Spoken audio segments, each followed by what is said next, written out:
All right, so where is oxygen utilized during this entire process? The electron transport chain. So what we're going to do is, we'll put here, oxygen is used there. Okay? That's where it's utilized. Okay? But Krebs cycle is still considered aerobic. It's within the mitochondria. And it's producing stuff that works with the electron transport chain. We just didn't talk about it. All right? So know that oxygen is used with the electron transport chain. That makes it aerobic. There's one other thing I'd like you to know. What produces these ATPs with that electron transport chain? What's the name of the protein that does it? For those of you that just walked in, I went back to aerobic cellular respiration, and I'm showing you where oxygen is actually used. All right? ATP synthase. It's in your notes. It's in bold. So what you can do, I don't know, just put it right above here. And for lack of a better word, that's what it's called. ATP synthase is the protein, is the enzyme that produces the ATP in the electron transport chain. And again, within that electron transport chain, that's where oxygen is being utilized to make ATP. All right, so two things I forgot to mention. But obviously, I want you to know that. All right, so now that picture is complete. Okay? Are we good, guys? All right, so let's move back onto the fat. So triglycerides we just got done talking about. This I'm going to spend about 10 seconds on. The reason I'm going to spend 10 seconds on this is because Siebert went over it. She talked about phospho. I'll talk a little bit more about some other kinds of phospholipids next semester. But for right now, the only thing you really have to know is that's part of the plasma membrane. That's it. All right? There's something else called surfactant. I'll talk about that next semester. You won't have to know it for this semester. All right? That's it. Done with phospholipid. Cholesterol now. It's another kind of fat. Now cholesterol gets a bad rap as well, although it should if it's too much. But cholesterol is so important to our body that our liver makes a gram of it a day. Okay, that's about as much cholesterol that's in about 7 large egg yolks. So that's a lot of cholesterol on a daily basis that your liver is producing. Why does the liver do something like that? Because it's important. You already know one important thing that cholesterol does. Go ahead and tell me. So the plasma membrane, correct? What does it get the plasma membrane? Stability. So that's where some of that cholesterol goes that the liver is producing. But cholesterol has other jobs as well, one that we'll talk about immediately, and that is it is a precursor. It gets turned into other things. What kind of things does cholesterol get turned into? It's used to make steroids, and we're going to talk about steroids in just a second.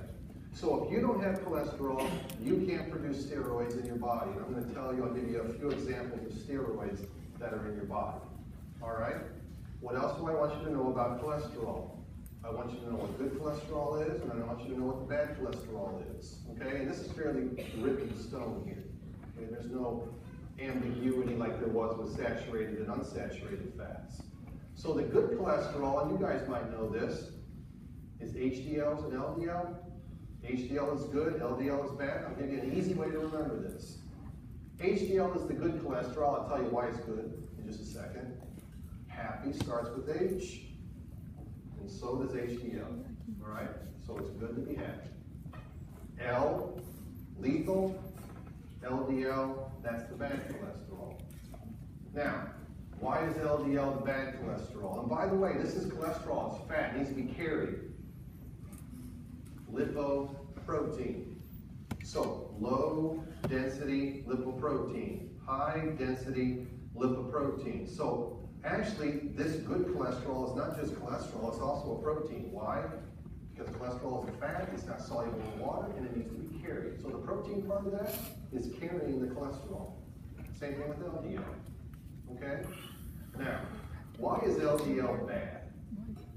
The reason that LDL is bad is that when it starts to build up in your blood, it starts to aggregate and get stuck to your blood vessels, and the blood vessels become inflamed. Does anybody know what that's called? It starts with an A. It's a big, long, fancy word. Atherosclerosis. I'll talk about it in detail next semester. You don't have to know right now. The layman's term for it is plaque. Plaque formation in your arteries. It just starts to stick to the wall, and it builds up, and it builds up, and it builds up. And eventually it might clog your arteries. That causes heart attacks, that causes strokes, causes stuff like that. Things we'll talk about next semester. But that's why LDL is bad. It is a cholesterol that starts to stick to your arteries if it builds up. Well, how does the body prevent the LDL from building up? HDL. HDL actually takes the cholesterol out of the blood and takes it back to the liver. That's why HDL is good. HDL prevents plaque. LDL promotes plaque. And that's as simple as I can make it right now. Okay? Are we good? So you want low LDL, high HDL. All right? Let's go back to fat now. That ties into this bad and that good. So I'm going to tell you why one is bad and one is good. Again, generally speaking, that is. So, saturated fat. Why is it considered bad? Why are most of them, I should say, considered bad? Not all of them, most of them. The reason is that it raises LDL and it lowers HDL. Studies show this. Unsaturated, especially the monounsaturated, does the complete opposite. It lowers LDL and it raises HDL. So once again, if you want to try to improve your cholesterol numbers, get a whole bunch of that in your diet. That's why I eat a lot of olive oil on a daily basis, because I try to stay as healthy as I can. I'm going to live to be 200, by the way. That's my goal. Okay? That's what I want you to, I know that's not in your notes, but I want you to know this. Okay, guys? All right? So, saturated versus unsaturated, that's why one is bad, that's why one is good. Okay? So, that's it for cholesterol for now. How about steroids? Well, everybody knows that this is what steroids are. And when everybody thinks of steroids, that's what they think about. They think about athletes, performance-enhancing drug.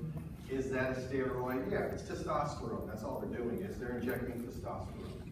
But testosterone is not the only steroid. And this would be considered what's called an anabolic steroid. Anabolism means what? Make bigger, it builds muscle. Okay, it helps you recover from activities. But that's not the only kind of steroid that's in the body. What other kind of steroids do we have? Well, I give like a few examples here. Estrogen, by the way, is a steroid, but you cannot have a steroid unless you have cholesterol first. Again, as it says here, cholesterol used to make steroids. Steroids derived from cholesterol. So that word derived is a word that I will use quite a bit. What does it mean? Made from.